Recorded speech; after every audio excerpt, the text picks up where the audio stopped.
On January the 1st of 2013, Alicia and I set off to Harbin, China after finishing our deputation. The plan was to spend time with veteran missionaries while learning the language. We quickly involved ourselves with church activities and doing all that we could. In spite of all that one hears concerning Christianity in China, these Christians were bold in their faith, evangelizing and singing in public areas without fear of government retaliation. On this particular occasion, we were detained by school officials, but soon released because the police were not interested in coming to investigate. After a few months, we began having our own Bible studies in college campuses near our church. Several of these young people would begin coming to church as a result.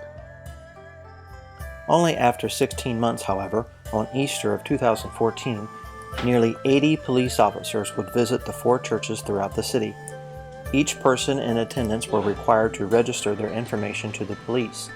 The college students who were in attendance were threatened that they could not be allowed to graduate if they continued with church attendance. Meanwhile, Alicia and I were also swept up in the raid. We were taken along with the Chinese pastors to the police station to be interrogated for the afternoon.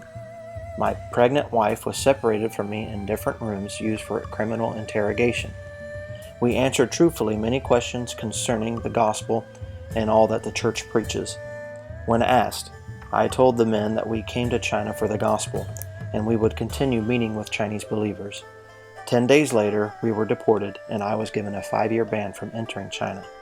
In those final days, however, we had the privilege to baptize a friend who had been faithfully studying the Bible with me for many months. Though we were disappointed that our time in China seemed to be cut short, we were encouraged by the Chinese believers' unwavering commitment, despite being arrested and interrogated for their faith.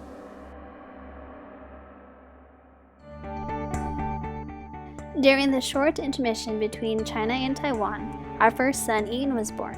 Just a month after his birth, we would travel to Taiwan to begin our first independent work. After a few months, we began having services in Compass Baptist Church. We realized what we learned in Harbin gave us the confidence in the personal style of evangelism and discipleship we utilize. Almost immediately, we met Peyton. At the time, he was an 18-year-old young man just starting out in college.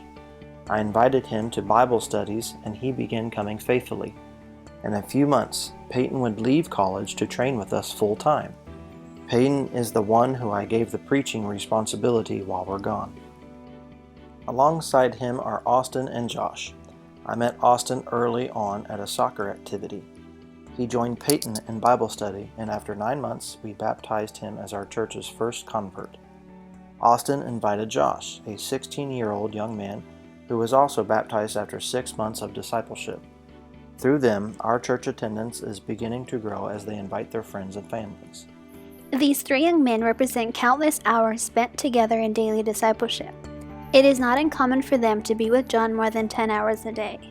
They are our sons in the faith, and it is to them, Lord willing, we will leave a legacy in them to make other disciples.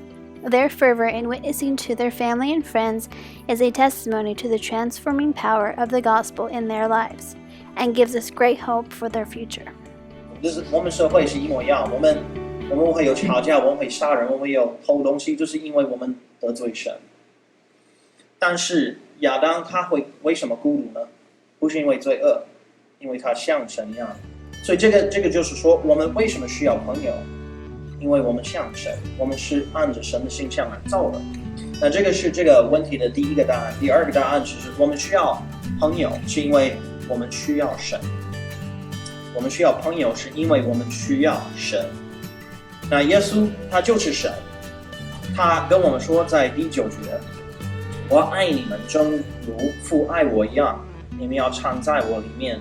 耶稣是说什么？换句话，他是说，你最大的需求就是跟我做朋友，你最大的需求就是跟我的友谊。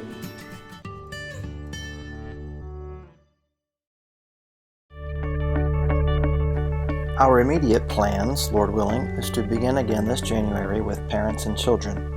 This step in church planning reveals an immediate need to make room for children's activities as well as the materials needed to create the space. We wish to begin with an English-based Sunday school and invite the neighborhood to join us Sunday mornings. I believe this is what we need to do to encourage new visitors who haven't yet heard the gospel. Lastly, our long-term vision is what is always on our minds, to train as many young men as we can to join our church planting team. This long-term vision includes starting a small training center or a seminary at some point. We feel confident that this is the direction that the Lord has us going in. We feel confident knowing the steps that need to be taken to get there. We trust that after the Lord is finished with us on the mission field, that there would be a grounded body of local churches continuing in sound gospel work.